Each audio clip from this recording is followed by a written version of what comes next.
Hello friends, welcome to practice mock. तो जैसा कि हम सब जानते हैं कि एसबीआई क्लर्क का एग्ज़ाम बहुत करीब आ गया है। 21 डेज़ है हमारे पास गिनती के, क्योंकि ऐसा एक्सपेक्ट किया जा रहा है कि जनवरी के फर्स्ट वीक में अराउंड 4 और 5 ऑफ जनवरी आपका प्री का एग्ज़ाम आ जाएगा।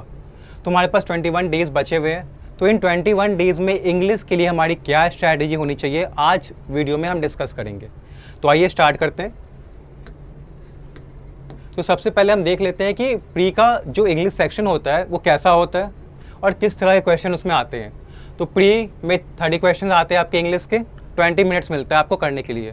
मींस 20 मिनट्स में 30 क्वेश्चन आपको कर देने हैं।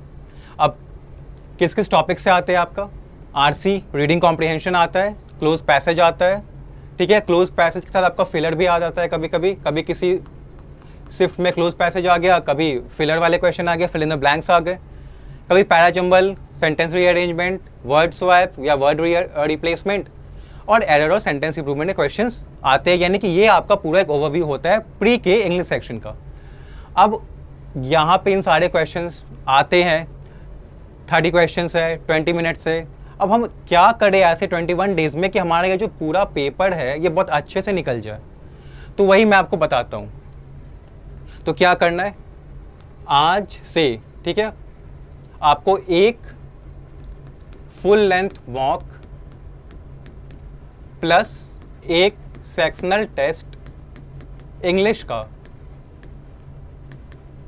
ये आपको पर डे देना है, ठीक है। मतलब आज से कब तक देना है, ये आपको देना है 24 ऑफ दिसंबर, ठीक है। यानी आज से 24 ऑफ दिसंबर तक आपको पर डे एक फुल लेंथ मॉक और एक सेक्शनल टेस्ट इंग्लिश का देना है, प्लस इन्हें एनालाइज भी करना है, ठीक है। उसके बाद 25 दिसंबर से 25 दिसंबर ऑनवर्ड्स आपको 2 फुल लेंथ मॉक प्लस एक सेक्शनल टेस्ट इंग्लिश का पर डे देना है, ठीक है।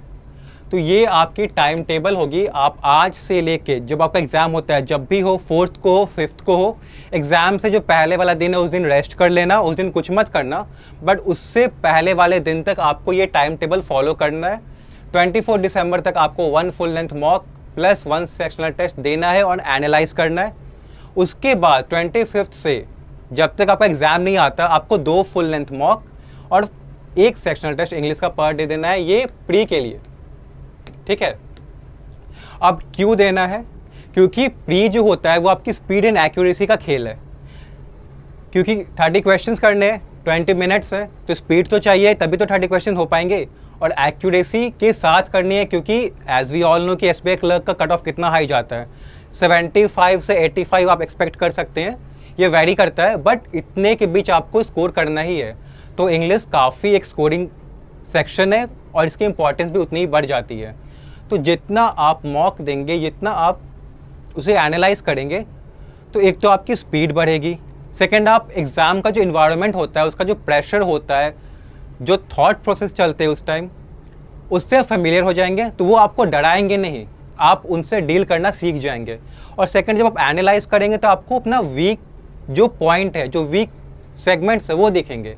जैसे आपने प्री का एक मॉक दिया, अब आप जब उसका एनालाइज कर रहे हो तो आप देख रहे हो कि मेरे एरर के क्वेश्चन बहुत गलत हो रहे हैं या मेरे फिलर वाले क्वेश्चन गलत हो रहे हैं, तो आपको एक आइडिया मिल रहा है कि कहाँ मेहनत करनी है आपको। तो इसीलिए मॉक देना पर डे ज़रूरी हो जाता है, और आप दे। प्रैक्टिस मॉक का मॉक काफ़ी अच्छा है, एग्ज़ाम लेवल का है, हमने थोड़ा ऊपर ही रखा है, ताकि आपको अगर आपका सिर्फ थोड़ा सा टफ आ गया तो क्या आप क्वेश्चन नहीं करोगे ना। तो उसके लिए हमारा मॉक काफ़ी अच्छा, आप हमारा मॉक दो, ठीक है, उसमें अपना आप एनालाइज करो अपना परफॉर्मेंस। अब जो आपको पर डे करनी है, इसके अलावा आपको क्या करना है, रीड करना है, ठीक है। पर डे आपको एक आर्टिकल तो रीड करना है। अब एडिटोरियल से कर लो या कोई आर्टिकल, जो भी अलग अलग टॉपिक पे आते हैं आर्टिकल, साइंस पे आता है, टेक्नोलॉजी पे आता है, हेल्थ पे आता है, इकोनॉमिक्स पे, बिजनेस पे आता है, जो वर्ल्ड इवेंट्स पे उस पे आ रहे हैं। तो आपको पर डे रीड 1 आर्टिकल, एक आर्टिकल पर डे आपको पढ़ना है।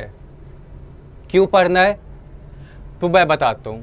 आप यहाँ देखिए, reading comprehension, close passage, filler, parajumble, sentence rearrangement, word swap या रिप्लेसमेंट, ये सारे आपका रीडिंग प्लस वोकैब टेस्ट करते हैं। तो देख रहे हैं कि मेजर चंक जो है पेपर का वो रीडिंग एंड वोकैब बेस्ड है, ठीक है। तो रीडिंग स्किल आपकी, कॉम्प्रिहेंशन स्किल आपकी, वोकैब की जो आपकी स्ट्रेंथ है, जो वर्ड नॉलेज है आपका, वोकैब नॉलेज है, वो काफ़ी स्ट्रांग होना चाहिए। तो आप इतना जो बड़ा सेगमेंट है वो आप अच्छे से क्लियर कर पाओगे। तो रीडिंग बहुत इंपॉर्टेंट है। अब सर रीड कहाँ से करें? तो आप लोग के पास न्यूज़पेपर आता होगा इंग्लिश वाला, तो उसका एडिटोरियल सेक्शन पढ़ लो, ऑनलाइन आर्टिकल पढ़ लो, या हमारा एक सीरीज़ आता है practice mock banking YouTube channel पे, एडिटोरियल इनसाइट नेम से, एडिटोरियल इनसाइट। ये देखो, इसमें क्या होता है कि जितने भी एग्जाम से रिलेटेड आर्टिकल्स है, बीट एडिटोरियल हो, साइंस के आर्टिकल्स हो, इकोनॉमिक्स हो, बिजनेस, वर्ल्ड इवेंट से रिलेटेड हो, मतलब जैसा पैसेज आप एग्जाम प्री या और मेंस दोनों में एक्सपेक्ट कर सकते हैं, वो वहाँ डिस्कस किए जाते हैं। तो वहाँ पे आप अगर ये सेशन अटेंड करोगे, मीन्स करना चाहोगे या करोगे, तो एक तो आपकी रीडिंग स्किल अच्छी होगी, कॉम्प्रिहेंशन स्किल अच्छा होगा, और वोकैब का पावर आपका बढ़ेगा। क्योंकि बहुत इंपॉर्टेंस रखता है ना कि आप पैसेज कैसे पढ़ पा रहे हो। आरसी मिल गया, क्वेश्चन मिल गया हमारे सामने, हम आरसी से क्या नॉलेज एक्सट्रैक्ट कर पा रहे हैं, क्या इन्फॉर्मेशन एक्सट्रैक्ट कर पा रहे हैं, वही डिसाइड करेगा कि हम क्वेश्चन सही से मार्क कर पाएंगे या नहीं मार्क कर पाएंगे। तो या तो आप खुद से एक आर्टिकल पढ़ लो, एडिटोरियल पढ़ लो, या थोड़ा आपको और हेल्प चाहिए कि आप सर हम मेरे से खुद से समझ में नहीं आता है, बहुत लेंदी आर्टिकल होते हैं, बहुत कॉम्प्लिकेटेड लैंग्वेज कभी कभी यूज़ होता है, तो आप एडिटोरियल इनसाइट वाली सीरीज़ है प्रैक्टिस मॉक बैंकिंग पे, वो देखो, आपको अच्छा लगेगा, बहुत कुछ सीखने को मिलेगा for reading and for vocab, ठीक है। तो ये आपका हो गया प्री के लिए। पर डे एक फुल लेंथ मॉक, एक सेक्शनल टेस्ट इंग्लिश का लगाना है, एनालाइज करना है 24 तक, 25 तक आप 25 के बाद आपको एक मॉक टेस्ट और बढ़ा देना है, 2 फुल लेंथ मॉक देने हैं, एक सेक्शनल टेस्ट देना है per day. And reading is important, reading तो आपको पर डे करनी है जब तक आपको जॉब नहीं मिल जाती, आपको ऑफर लेटर नहीं मिल जाता, रीडिंग करते रहो। रीडिंग बहुत इंपॉर्टेंट है, हर जगह लाइफ में काम देती है आपको। तो ये आपका हो गया कि करना क्या है आपको इन 21 डेज में, ठीक है। अब इसके अलावा क्या करो, पर डे 15 से 20 एरर के क्वेश्चन लगा लो, ठीक है। मॉक से लगा लो, क्विज से लगा लो, पीडीएफ की तो भरमार है ना, ऑनलाइन पे आप लोग ज़्यादा जानते होगे, उसमें भी एरर के क्वेश्चन है, वहाँ पे तुम एरर के क्वेश्चन लगा लो। अब ये ज़रूरी क्यों है? क्योंकि अब देख रहे हैं कि रीडिंग इंपॉर्टेंट है, तो हम वोकैब इंपॉर्टेंट है, तो क्या ग्रामर छोड़ दें? हम नहीं छोड़ेंगे। तो एरर के क्वेश्चन से लगाने से क्या होगा, जितने आपके कॉन्सेप्ट्स हैं ग्रामर में जिस पे एरर आता है, वो कॉन्सेप्ट्स आपके बार बार रिपीट होंगे, तो बार बार आपके माइंड में रिवाइज भी होंगे वो, तो अपन कॉन्सेप्ट्स को भूलोगे नहीं। अगर कोई कॉन्सेप्ट ऐसा है जो छूट गया हो आपसे, तो वो भी उन क्वेश्चंस के थ्रू, अगर आपको कोई ऐसा एरर का क्वेश्चन मिल गया जिसमें एक ऐसा कॉन्सेप्ट लगा था जो आपको पता नहीं था, तो वो आप सीख लोगे। तो इससे क्या होगा कि कॉन्सेप्ट्स बार बार अगर आपके माइंड में रिवाइज हो रहे हैं, रिपीट हो रहे हैं, तो आप भूलोगे नहीं। तो एग्जाम में जब आप बैठोगे और एरर का क्वेश्चन सामने आएगा, तो एकदम आपको क्लिक करेगा कि इंस्टेंट कि हाँ इसमें ये एरर है, और बहुत ही एक्यूरेसी, बहुत ही स्पीड से आप एरर के क्वेश्चन लगा दोगे। तो एरर के क्वेश्चन लगाओ, 15, 20, 25 लगाओ हर दिन पर डे। कितना टाइम ही लगता है, 5-10 मिनट एरर के क्वेश्चन लगाओ आराम से, फ़ायदा ही है तुम्हारा। तो ये करना है आपको। अब ये तो आप एक्सपेक्ट नहीं करोगे कि अब मैं बैठ गया ग्रामर की बुक लेके, पूरा ग्रामर चैप्टर सेंटेंस से स्टार्ट होके पढ़ रहा हूँ, क्योंकि 21 डेज में पॉसिबल नहीं है और फीजेबल भी नहीं है, और ना ही मैं रेकमेंड करूँगा कि तुम ग्रामर का कोई टॉपिक अभी स्टार्ट करो, क्योंकि वो बहुत कंफ्यूज कर देगा तुम्हें। जितना तुमने सीख रखा है सही है, ये जो मैंने बताया है वो करो, एरर क्वेश्चन ग्रामर टॉपिक को रिवाइज करना है, एरर क्वेश्चन लगाओ, सफिशिएंट है। क्योंकि एग्जाम में सेम टॉपिक पे, सेम कॉन्सेप्ट्स पे ही एरर आते रहते हैं, बार बार पीओ ले लो, क्लर्क ले लो, बार बार उसी टॉपिक पे एरर आता रहता है। तो बार बार जब तुम एरर क्वेश्चन लगाओगे, तो वही टॉपिक तुम याद रखोगे, तो वहाँ आराम से कर दोगे। तो इतना तुम्हें करना है 21 डेज में फॉर प्री, अगर प्री क्लियर करना चाहते हो तो, ठीक है।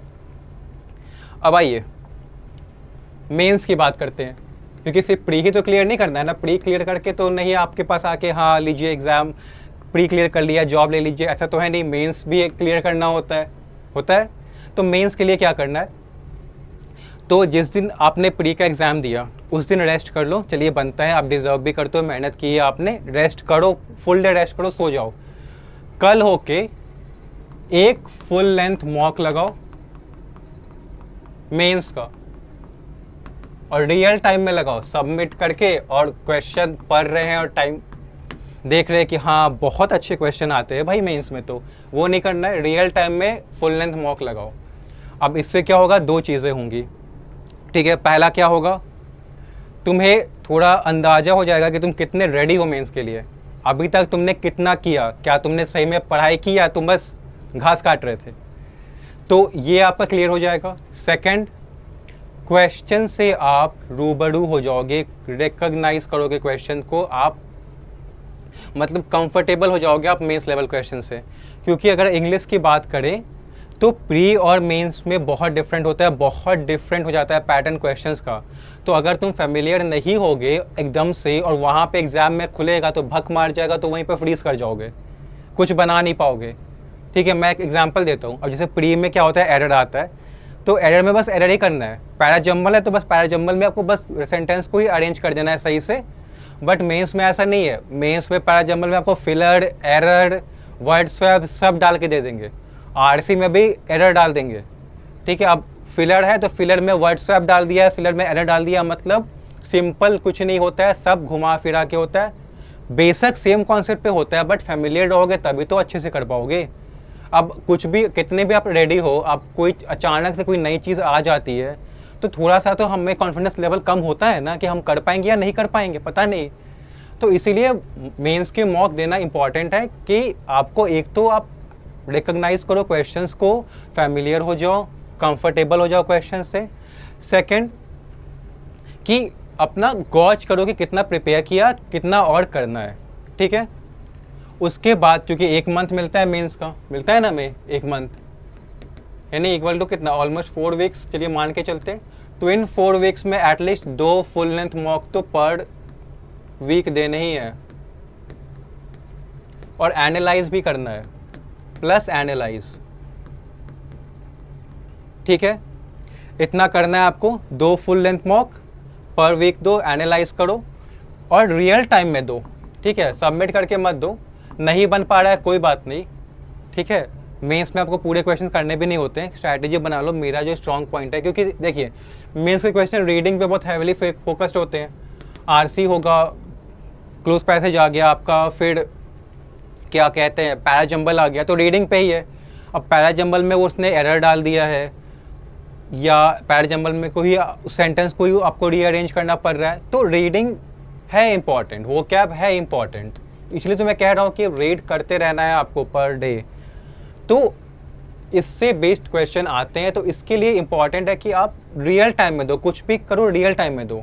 बेशक वहाँ पे मेंस पे टाइम की कमी नहीं होती है, फिर भी जो वहाँ का प्रेशर होता है एग्ज़ाम का, जो वहाँ पे थॉट्स चलते हैं, उन्हें कैसे कंट्रोल करना है, वो ये आपको ये मॉक देना सीख, जब आप मॉक दोगे तो आप सीखोगे। तो पर डे आप रियल टाइम में मॉक दो, तो ये मेंस के लिए करना है आपको, और रीडिंग करती रहनी है। रीडिंग पे मैंने इतना बार बोला है, रीडिंग करो रीडिंग करो रीडिंग करो, क्योंकि बहुत इंपॉर्टेंट है अगर इंग्लिश सेक्शन पूरा करना है तो, ठीक है। तो मेंस के लिए ये हुआ। बीच में ये सिर्फ 4 वीक है, पर वीक तुम फुल लेंथ मॉक दे रहे हो, प्लस 2 सेक्शनल भी दे दो इंग्लिश के, ठीक है। यहीं पे लिख देता हूँ मैं, 2 सेक्शनल टेस्ट दे दो इंग्लिश के मेंस के, ये सारा मेंस का डिस्कस हो रहा है, ठीक है। तो 2 full length mock per week plus 2 sectional mock देने हैं इंग्लिश के, क्योंकि हैविली रीडिंग फोकस्ड है, वो कैब है, तो कुछ एक्स्ट्रा मेंस के लिए पढ़ना नहीं है, जो सीखा है काफ़ी है, बस थोड़ा सा अपनी अप्रोच डिफरेंट रखनी है, और वही आपको मेंस का मॉक सिखाएगा। तो ये आपको करना है मेंस के लिए। बाकी तो जितना आपने अच्छे से तैयारी की है, मैं तो मानता हूँ कि बहुत सारे एस्पिरेंट्स ऐसे हैं जो बहुत मन लगा के पढ़ रहे हैं, तो उनका प्री तो क्या मेंस भी अच्छे से जाने वाला है, और इंग्लिश में तो वो अच्छा स्कोर करेंगे ही अगर वो उन्होंने ये स्ट्रैटेजी फॉलो की तो, ठीक है। तो ठीक है, इतना कर लो, इतना मुझे लगता है सफिशिएंट है, बहुत है, मोर देन सफिशिएंट। अगर आप कोई एस्पिरेंट इतना कर लेता है, प्री के लिए इतना कर लेता है, मेंस के लिए इतना कर लेता है, बहुत है, आराम से एग्ज़ाम क्लियर करेगा वो, ठीक है। क्योंकि देखिए मेंस में क्या हो जाता है, आपको अलग क्वेश्चन होंगे पर कॉन्सेप्ट वही लग रहा होगा जो अभी तक पढ़ा है। प्री क्लियर करने के लिए आपने जो एरर के कॉन्सेप्ट्स पढ़े, आपने जो वो कैप सीखी, रीडिंग स्किल डेवलप की, वही यूज़ करना है यहाँ पे, अलग वे में यूज़ करना है जो मॉक सिखाएगा आपको। ठीक है, इतना कर लो, बहुत अच्छे से एग्ज़ाम क्लियर करोगे।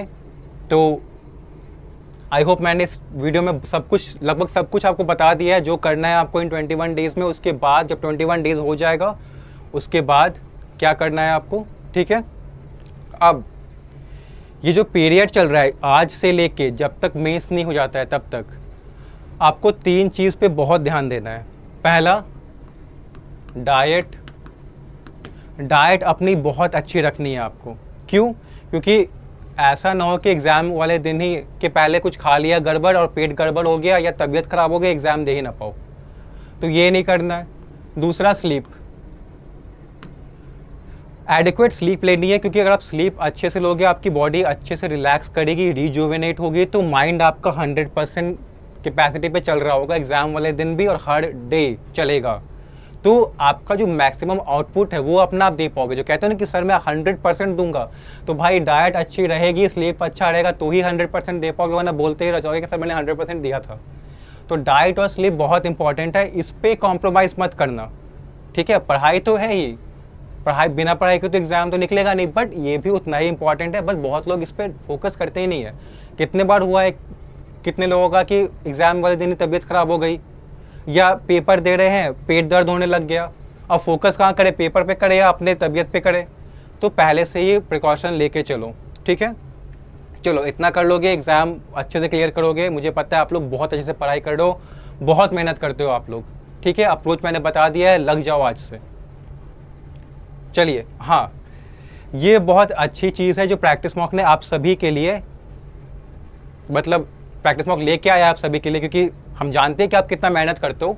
तो उसी के लिए SBI क्लर्क के लिए एक weekly live test practice mock लेके आया है। ये हर ट्यूसडे 5 बजे से, ठीक है, हर वेडनेसडे 10 बजे तक लाइव होता है। तो ये मॉक टेस्ट दो, ठीक है, क्योंकि ये लाइव है, सबको ही दे रहे हैं, तो इससे क्या होगा, तुम अपना AIR ऑल इंडिया रैंक जान पाओगे। क्योंकि देखो, टू बी ऑनेस्ट, बहुत एस्पिरेंट्स है, बट वैकेंसीज कितनी है?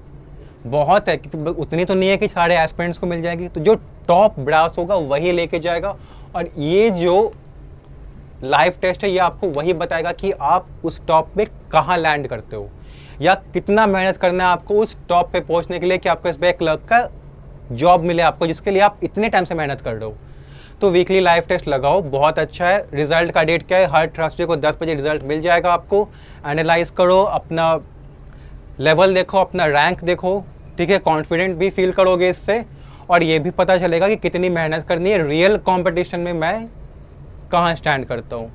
तो दो, ठीक है, अभी क्लर्क का आ रहा है, तो अभी क्लर्क का है, मॉक टेस्ट है, लाइव मॉक टेस्ट है। और एग्जाम्स आएंगे, PO आएगा या कोई और एग्जाम आता है तो उसका मॉक टेस्ट भी आएगा, तो वो भी आप देना। ठीक है, तो ये आप भूलना मत, ये आप इम्पॉर्टेंट है बहुत, देते रहो और अपना लेवल देखो और मेहनत करो और एग्ज़ाम को निकालो। ठीक है, तो आई होप कि ये सेशन आपको अच्छा लगा हो। मैंने सारी बातें बता दी है जो भी आपको करनी है। और अब मैं लास्टली, क्योंकि बेस्ट ऑफ लक नहीं बोलूँगा, because I don't believe in luck, आप अपना लक खुद बनाते हो अपनी मेहनत से, तो ऑल द बेस्ट बोलूँगा। पूरी जान लगा दो, बता दिया है मैंने स्ट्रैटेजी, लग जाओ आज से। Thank you.